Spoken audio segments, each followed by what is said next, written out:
The Academy Awards are just a couple of days away, and I've got my picks on who will win and who I think should win right now.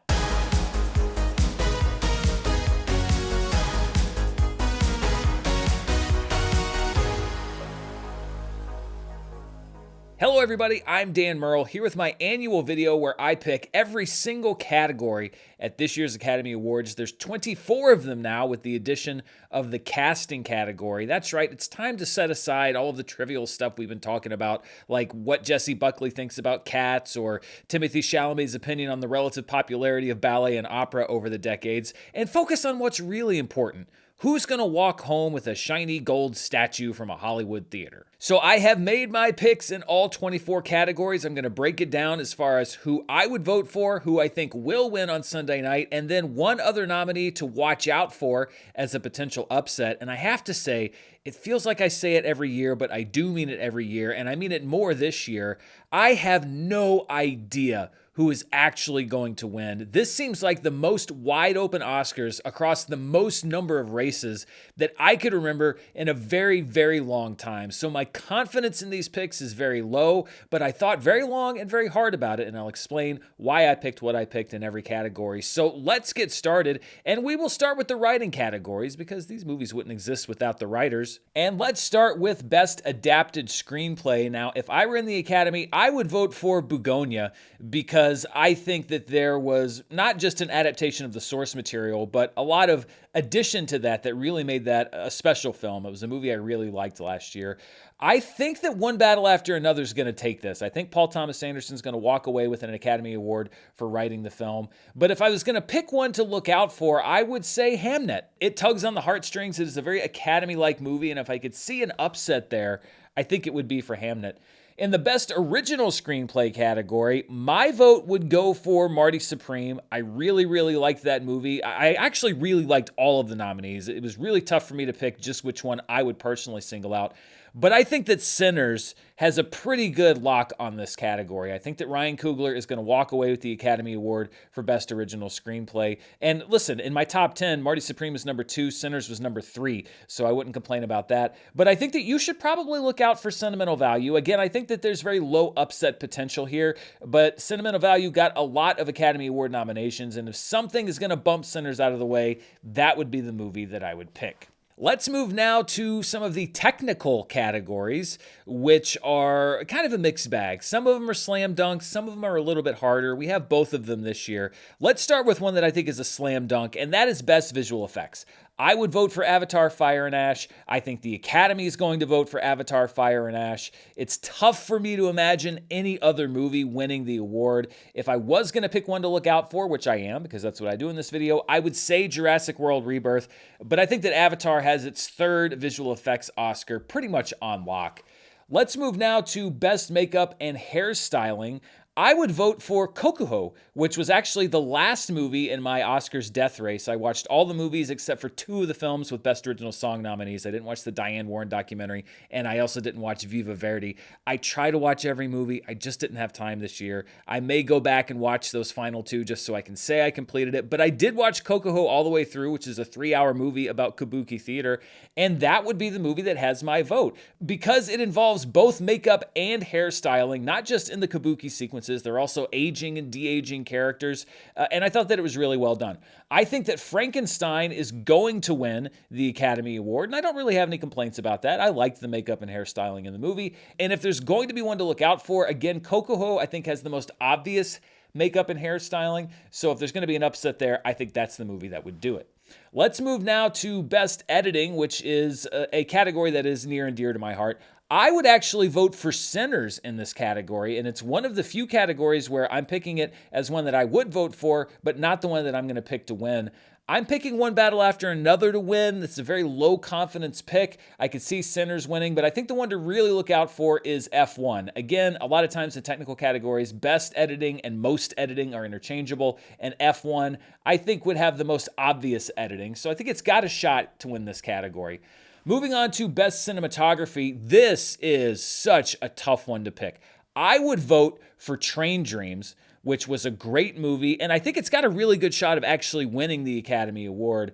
I'm going to go ahead and say that Sinners will win the Oscar. Again, this is a very close race, and I think that when things are close, you kind of have to go with the intangibles. And with Sinners, the Academy has a chance to make history by having Autumn Gerald Arkapaw win the Academy Award. Again, I'm not saying this should be the reason that the movie wins. I think it would actually be a very deserving winner, but in a very close race, I do think that there are some in the Academy that understand that there's a potential historic moment here and might tip their vote that way. So that's why I'm picking Sinners to win the category. As far as who to look out for, I think that One Battle After Another is just as likely to win. It's a stunning movie, and I would not be surprised, nor would I be unhappy if it actually won the Oscar. Let's move on to Best Production Design. I would vote for Frankenstein. I think it was a really, really well-designed film, and I think that this is the movie that's going to win the Academy Award. If you're going to look out for a movie, I would say Hamnet. Again, I love the design in that film, the Globe Theater, and if people are moving away from Frankenstein a bit, I could see them moving more toward Hamnet. For Best Costume Design, it's actually exactly the same. I would vote for Frankenstein. I think that Frankenstein will win, and I think that Hamnet is the movie to look out for, although costume design is often a wild card. You never really quite know which way this category is going to go. Let's move on now to Best Sound, another very competitive category. I would vote for Sirat, which is also up for the Oscar for Best International Feature. I didn't love the movie overall as much as a lot of people did. I didn't dislike it that much, but it didn't really connect with me in a lot of ways. But I cannot argue with the sound and the sound design and the importance of sound in that film. So I would vote for Sirat. I'm picking F1 to win this category. Again, most sound, most obvious sound. Is that a fair metric? No, but I think that's often what wins. So I'm picking F1 to win, although I could easily see Sinners winning this category because the use of sound in that film was also stunning. So this is going to be one that I don't think anybody knows who's going to win until the envelope's open. I mean, I guess that's always the case. You know what I mean. Let's go now to the inaugural award for Best Casting. Now, we have no precedent as far as what the Academy awards this based on. I would vote for Marty Supreme because I think that there were a lot of non-actors that were cast in the film that worked, as well as the established actors, and I really like the performances in the movie. But I think that Sinners is going to win the award, both because it's a really good cast and because the casting director is Francine Maisler, who has done so many great films, including the Dune movies, as well as Babylon, Little Women, the 2019 version, Widows, Vice, Baby Driver, The Revenant, a lot of Oscar contending movies. And so I think that they are also going to award her personally as a casting director. And I think the movie you should look out for is One Battle After Another because it also has a very strong cast, a lot of Oscar nominees among that cast, and I could see it walking away with the Oscar.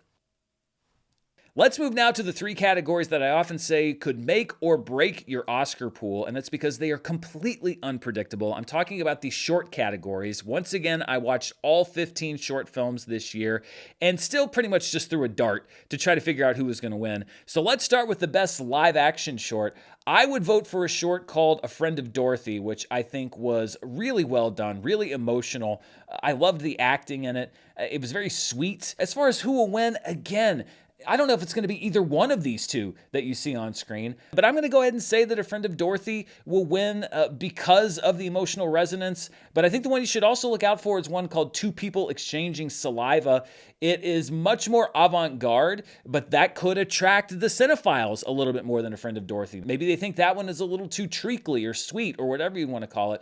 So I think that one is just as likely to win. Honestly, the other three are too. I'm just doing my best here. Let's go now to Best Documentary Short. I'm probably most confident about this category. I would vote for a short called All the Empty Rooms, which is absolutely devastating. It's about a CBS journalist who goes on the road with a photographer and documents the rooms left behind by the victims of school shootings.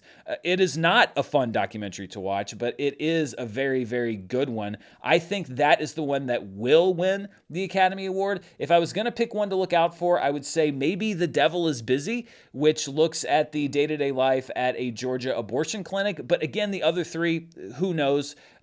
Like I said, though, I think this is the most confident I feel in one of the short categories. And looking at the best animated short, which is also very unpredictable, I would vote for one called Butterfly, which is a beautifully animated film based on a true story about a Holocaust survivor and Olympian. Just a very well done story and also some very impressive animation. That's the one I'd vote for, and I'm going to pick it to win, although animated short is maybe the one that has defied me the most in years past. If I was going to pick one to look out for, I would pick maybe Forever Green, which is the cutest of the shorts. So if voters went the other way and voted for the one that makes you go, "Aw," the most, then I think Forever Green would win. And also, I like the animation in that one, but I'm picking Butterfly to win that category.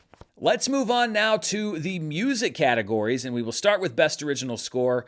This was a very close one for me. I would vote for Begonia. I love what Jerskin Fendrix did with the music in this film, sort of a nightmarish version of a classic Hollywood score. It's definitely not mainstream, but in a very close race, it's the one that I would pick. As far as which movie will win, I'm picking Ludwig Göransson to pick up his 3rd Academy Award for Best Original Score for Sinners, which is also, by the way, an amazing score. And as far as the movie to look out for, I would say Hamnet. Honestly, Hamnet would be the one that I would have voted for, but then I found out that a cue that was used in a very key part of the film was actually not written for the movie, so I ended up not making it my pick, my personal pick for Best Original Score. But other Academy members may not know that and may instead vote for Hamnet.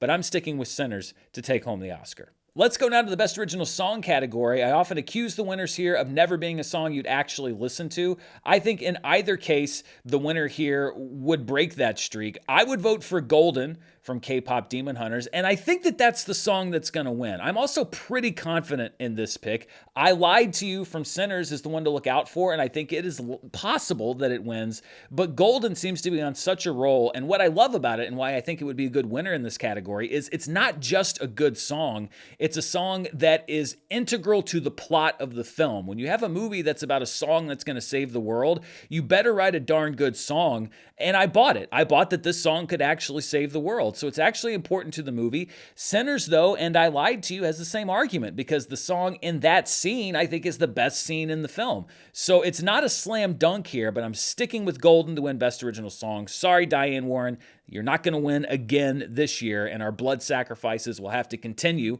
if the world is to survive. Moving on now to Best Animated Feature, I would vote for a film called Little Amelie or The Character of Rain, which I thought was a very cute film, but also a movie that was very deep into the meaning of life, very existential. And as much as I like K-Pop Demon Hunters, and I did enjoy the movie, that would actually be the movie that I would vote for. However, I'm pretty confident that K-Pop Demon Hunters is going to win this award. If I was going to pick one to look out for, maybe some of the studio loyalists might go for Zootopia 2, but K-Pop Demon Hunters, I think, should feel pretty comfortable about winning this award. Moving now to Best Documentary Feature, which can also kind of be a wild card. I would personally vote for a documentary called Come See Me in the Good Light, which documents a poet laureate in Colorado who is dying of cancer. Again, sometimes not the most uplifting movie to watch, but sometimes it kind of is. And I thought it was a very beautiful film in a strong category this year. As far as the movie that will win, I am picking The Perfect Neighbor, which is a very different kind of documentary, very unique in how it's laid out. It's all found footage, body cam footage, etc. No real voiceover narration. Things just kind of unfold horrifically throughout. And as far as the one to look out for, Mr. Nobody Against Putin, which is about a Russian school teacher who rebels against the new government mandates as far as what is being taught in school as Russia invades Ukraine. This documentary won the BAFTA, so I'm putting it as the one to look out for, but The Perfect Neighbor seems to be marching its way to an Academy Award. Now let's go to Best International Feature. This is one of the strongest years for this category in a very long time. I actually wouldn't have a problem with any of these winning. I would say Sirat was maybe my least favorite of the 5, but if it won, I wouldn't be angry.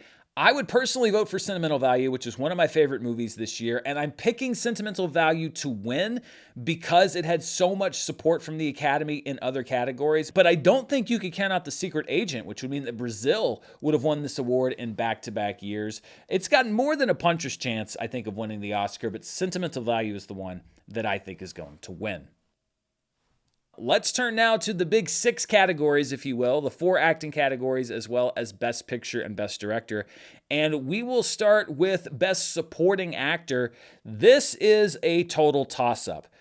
I honestly could see almost everybody in this category winning. My personal vote would go to Stellan Skarsgård in Sentimental Value. I really loved his performance in this film, and I'm glad that he's getting some Academy Award recognition. And I think that he's got an okay shot of winning, but I'm picking Sean Penn to be the winner this year.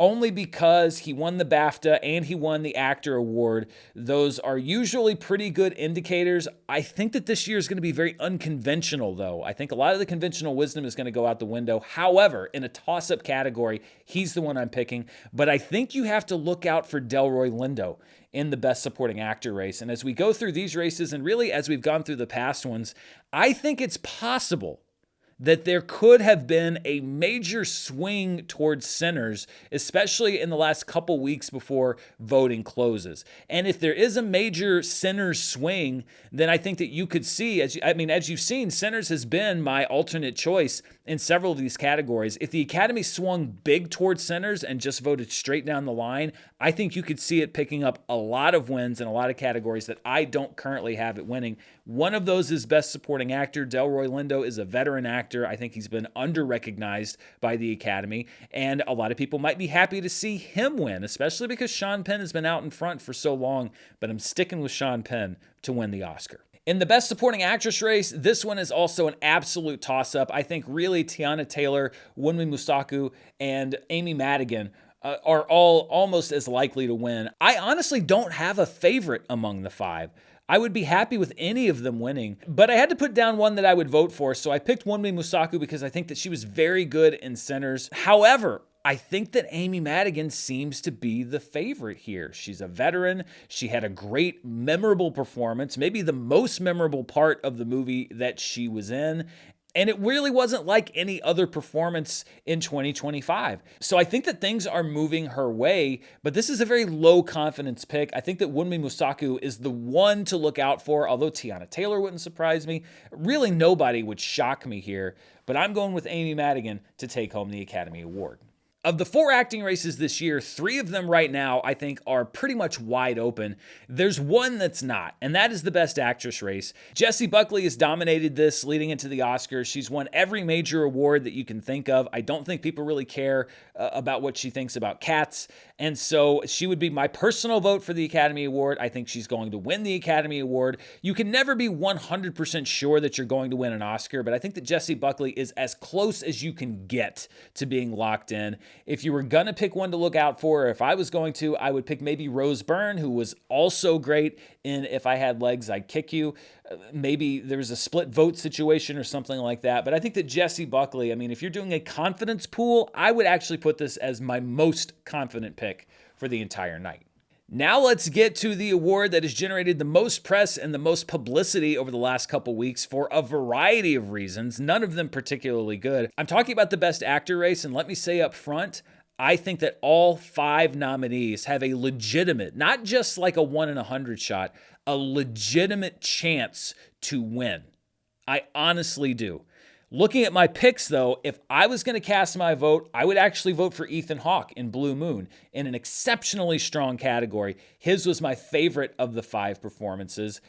As far as who will win, if you'd asked me 2 weeks ago, I would have said Timothée Chalamet. But it just seems like things have swung towards Sinners and have swung toward Michael B. Jordan. The fact that he won the Actor Award was definitely something to notice. I was still kind of with Timothée Chalamet. The whole opera ballet thing has nothing to do with me changing my mind here as we get closer to the Oscars, namely because that really blew up after voting had closed. But it's just starting to feel like the Academy respects Timothée Chalamet, but maybe they don't really like Timothée Chalamet. And I have nothing really to back that up except for just my gut. Would I be surprised if he won? Absolutely not. I really enjoyed his performance. And as you know, if you watch this channel, I haven't really bought into all of this crap that has been happening over the past week or so. But I think that Michael B. Jordan just seems to have the momentum. So I am actually changing my mind. And I'm picking Michael B. Jordan to win the Academy Award, but I think that you've got to look out for Timothée Chalamet. He is the most likely to win, but in a case where you have what's considered to be a 2-person race, that means there's a chance for somebody to slip through the middle. That could be Ethan Hawke, that could be Leonardo DiCaprio, that could be Wagner Moura. Honestly, I think that all 5 of them have a realistic chance, but I'm picking Michael B. Jordan. Let's move on now to Best Director, and I would say that I have medium confidence in this pick. I would personally vote for Paul Thomas Anderson for One Battle After Another. That was my number one movie of last year, and I still think that Paul Thomas Anderson is going to win. Not only is One Battle After Another a very good movie, it was also a well-directed movie, both from a technical and from an acting standpoint, which I think is a major justification that you should look at when you're voting for Best Director. But he also has made a lot of very good movies and never won before. That should not be the sole reason why he wins, but I think it could be a reason why he wins. However, again, the Sinners swing. If the Academy voters are breaking hard for Sinners, as I suspect they might be, then you could easily see Ryan Coogler come in here and win Best Director. This is not a long shot chance. I'm not saying it's a long shot here. I think that he has a very legitimate chance to win, but I'm sticking with Paul Thomas Anderson. And that brings us to the big one, Best Picture. Who do I think will win? Who would I vote for? And which movie should you look out for? Well, if you've been paying attention when I said that One Battle After Another was my number one movie last year, then it's probably no surprise that that is the movie that I would vote for. But I've been seeing a lot of people switch and say that they think Sinners is now going to win Best Picture. I'm sticking to One Battle After Another. I'm still saying that One Battle After Another is going to win. I think that Sinners is the one to look out for. Any other movie winning Best Picture would actually be a shocker to me. I think it is between those two. I think the perception for a very long time is that it wasn't close. I think that was a misperception. I think it is actually very close, almost a coin flip. I'm sticking with One Battle After Another. That's a medium to low confidence pick. The one thing that I think is very clear about this year's Academy Awards is that nobody really knows what's going to happen. Sure, there could be some prognosticators that get lucky, maybe me, maybe some other folks, and are able to hit it right. But this is the most unpredictable year across the most number of races that I can remember. And I like that. I don't like the boring ones where you know who's going to win in every single category, or when you know who's even going to win in half of the categories. There is going to be genuine suspense and genuine drama right up until the very last award. And that, I think, makes for an interesting Academy Awards ceremony. Let's look at the projected win totals per movie if all of my picks are correct, which I can almost guarantee you they're probably not. Should things shake out the way that I've picked them, then One Battle After Another and Sinners would tie for the most Oscars this year with 5 each. Frankenstein would walk away with 3. K-Pop Demon Hunters would walk away with 2. And then Avatar, Fire and Ash, F1, Sentimental Value, Weapons, Hamnet, and The Perfect Neighbor would all walk away with 1 Academy Award. But what do you think? Who do you think the big winners at the Oscars this year will be? I am super excited to find out. I know that it is ultimately a meaningless award show, but it's still one that I enjoy tracking every year, and it's still one that I get excited for every year. Be sure to stay tuned right here, because early Monday morning, I will have my recap of the Academy Awards where we talk about all of the big winners. Maybe it's some of the ones I picked, maybe it's none of the ones I picked, but I think there's definitely going to be a lot of interest to talk about. And of course, as always, stay tuned right here for the latest in movie news, reviews, box office, and more. Until next time, stay safe, and I'll see you then. Bye.